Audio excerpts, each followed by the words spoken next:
عمالة سائبة بمبلغ وقدره تستنزف المياه الجوفية عبر آبار عشوائية، والرقيب غارق في نومه.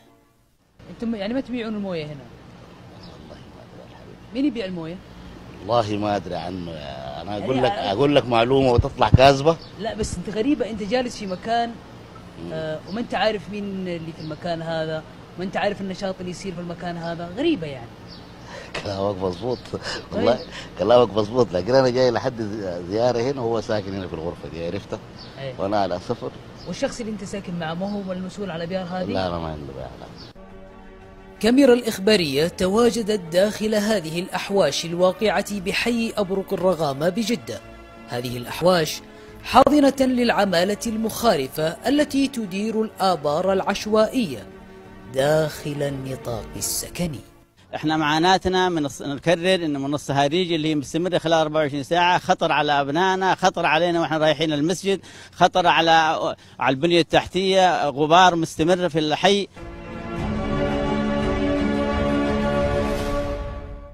كما شاهدتم في ثنايا هذا التقرير، تواجد عدد كبير من العمالة داخل هذه الأحواش بزعم أنهم مجرد ساكنين، ولكنهم في الأساس هم من يدير العمل داخل هذه الأحواش ويقومون ببيع المياه.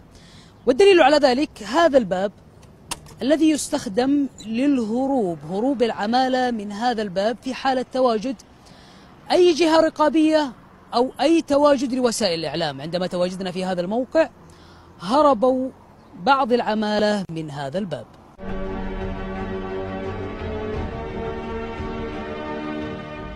آبار غير نظامية نتج عنها تدمير للبنية التحتية للحي بسبب تجول عدد كبير من الصهاريج داخل النطاق السكني.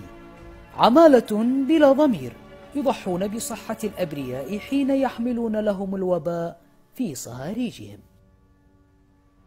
لقناة الإخبارية، خالد ربيع، جدة.